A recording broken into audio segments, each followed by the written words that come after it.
नवसंघर्ष news मध्ये आपल्या सर्वांचे स्वागत। मी सागर उस्सल। ही अतिशय महत्त्वाची अशी बातमी आहे, कारण की ही बातमी मजेशीर सुद्धा आहे आणि तेवढीच विचार करायला लावणारी सुद्धा आहे। कारण की काही नवरदेवांनी आमचं वय निघून चाललं आहे तरी आम्हाला बायको मिळत नाही असे म्हणत बाशिंग बांधून त्याचबरोबर बँड पथकासह सोलापूर जिल्हाधिकारी कार्यालयावरती मोर्चा काढला होता।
सोलापूर जिल्ह्यात गर्भलिंग निदान कायद्याची कडक अंमलबजावणी न झाल्याने सोलापूरच्या तरुणांना लग्नासाठी मुली मिळत नाहीत। लग्नाचं वय निघून चाललं आहे। वधू पक्षांकडून अपेक्षा वाढल्या आहेत। कायम रोजगार नाही, सरकारी नोकरी नाही, मुलगा शेतीच करतो, अशा विविध समस्या निर्माण झाल्या। आमची लग्नाची वय उलटून चालली आहेत, आम्हाला एखादी बायको द्या, अशी प्रमुख मागणी करत क्रांती ज्योती परिषदेमार्फत मोर्चा काढला होता। इच्छुक नवरदेवांनी घोड्यावर बसून जिल्हाधिकारी कार्यालयावर मोर्चा काढला होता। क्रांती ज्योती परिषदेचे प्रमुख रमेश बारसकर यांनी माहिती देताना सांगितले की देशातील फक्त केरळ राज्यात मुलींची संख्या पुरुषांपेक्षा अधिक आहे। महाराष्ट्र राज्यात 1000 पुरुषांमागे संख्या कमी होत चालली आहे। सोलापूर जिल्ह्यात देखील परिस्थिती बिकट होत चालली आहे। सरकारने यासाठी PCPNDT कायदा आणला आहे, पण या कायद्याची कडक अंमलबजावणी केली जात नाही। त्यामुळे सोलापूर जिल्ह्यातील मुलांना लग्नासाठी मुली मिळत नाहीत अशा विविध मागण्या करत मोहोळ तालुक्यातील इच्छुक नवरदेवांनी शहरातील होम मैदानावर एकत्र येत घोड्यावर बसून वरात काढली आहे। आज या ठिकाणी प्रमुख मागणी अशा प्रकारची आहे की ज्यांचं लग्नाचं वय झालेलं आहे अशा तरुण मुलांना बायको मागण्याचा मोर्चा या ठिकाणी सोलापूर जिल्हा अधिकारी कार्यालयावर काढण्यात आलेला आहे। अनेकांना प्रश्न पडलेला असेल की असा बायको मागण्याचा कुठं मोर्चा असतो का, अशा प्रकारची कुठं मागणी असती का, हा प्रश्न पडलेला ज्याला त्याला असेल, पण तो रास्ता आहे। पण ज्या मुलांचं लग्न होत नाही त्यांचे आई वडील लग्न जमवण्यासाठी दारोदारी झिजवून आले, गावोगावी झिजवून आले, त्यांचा आता प्रयत्न थांबलेला आहे। मग त्या आई वडिलांना कुणाकडे मागणी केली पाहिजे, त्यांची समस्या कुणाकडे मांडली पाहिजे, तर त्याच्या आई वडिलांना समस्या मायबाप सरकारकडे मांडली पाहिजे आणि मायबाप सरकारनंच खऱ्या अर्थाने ही समस्या सोडवली पाहिजे। उद्या अशी म्हणतील आज लग्न होत नाही, उद्या लेकरं नाही होईल तर तुम्ही काय करणार? ही सरकारची जबाबदारी आहे। लग्न मुलींची आणि मुलांची तफावत खऱ्या अर्थानं या देशाचा जरी विचार केला तर या देशामध्ये 1000 मुलामागं 940च फक्त मुली आहेत. महाराष्ट्राचा विचार केला, केरळचा विचार केला, केरळ हा 100% साक्षरता राज्य असलेला आहे. तिथं मुलामध्ये आणि मुलीमध्ये भेद केला जात नाही. प्रमुख कारणीभूत सरकारनं ज्या ज्या वेळेला चुकीचं निर्णय घेतलेला त्या निर्णयाची अंमलबजावणी केली नाही. गर्भनिदान लिंग चाचणी या ठिकाणी या प्रमाणात व्हायला पाहिजे होती त्या प्रमाणात या ठिकाणी जादा प्रमाणात गर्भलिंग निदान चाचणी झाली.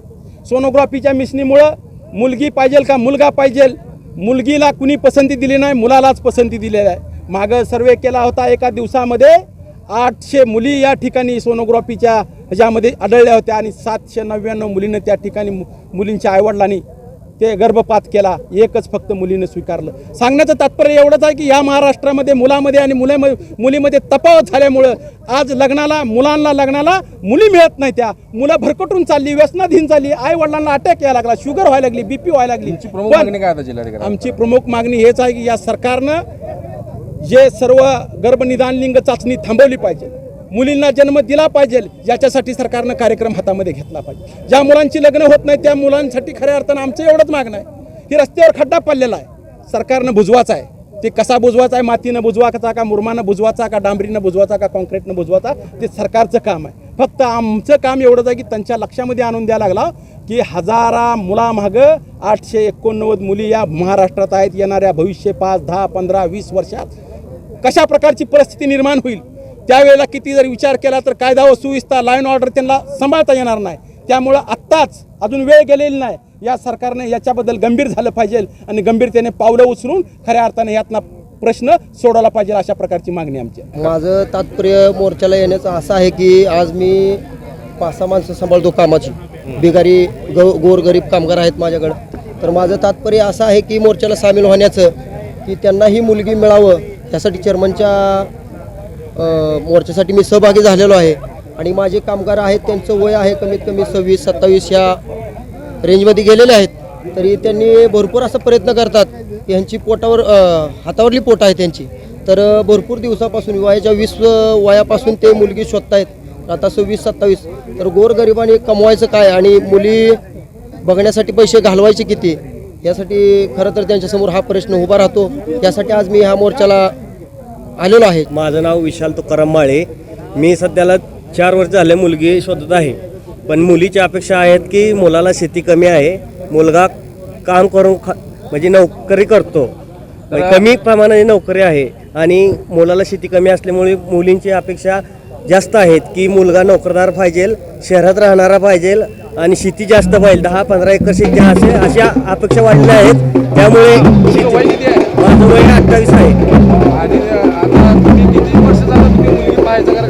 4 ते 5 वर्ष झाले आता मुलीला आम्ही पाहण्यासाठी पाहत आहे आतापर्यंत.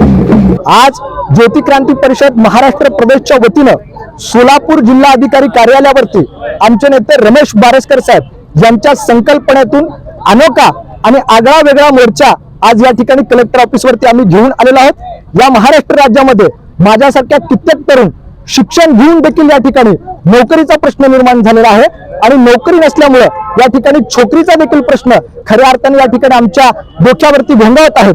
आमच्या सोबतच आमच्या परिवारातील आई वडील आणि त्याचबरोबर बहीण भावांचं यांना देखील या ठिकाणी खऱ्या अर्थानं मानसिक त्रासाला सामोरे जावं लागत आहे. हा प्रश्न भीषण आहे.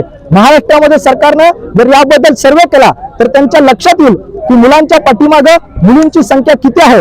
लहान असताना आमची बहीण आम्हाला म्हणायची आहे की गोरी गोरी पान आणि फुलासारखी छान दादा मला एक वहिनी आण. खऱ्या अर्थानं लहान असताना आम्हाला ती बहीण आमच्याकडे मागणी करायची, परंतु त्याच वेळेस सरकारनं गर्भलिंग निदान चाचणीचा कायदा आणला आणि त्या कायद्याला कुठेतरी या महाराष्ट्र राज्यामध्ये हरताळ फासण्याचा प्रयत्न झाला. त्याच्या अंमलबजावणीकडे न झाल्यामुळं आज आमच्यावरती कित्येक वर्षानंतर अशी ही सरकारकडे मागणी करण्याची वेळ आलेली आहे. त्यामुळे मायबाप सरकार आम्हाला न्याय देईल अशी अपेक्षा आहे. जिल्ह्यातल्या महत्त्वाच्या बातम्या जाणून घेण्यासाठी आजच आपल्या आवडत्या नगर संघर्ष न्यूज सबस्क्राईब करा व त्या शेजारील बेल आयकॉनला क्लिक करा व इंस्टाग्राम व शेअर चॅटला फॉलो करा.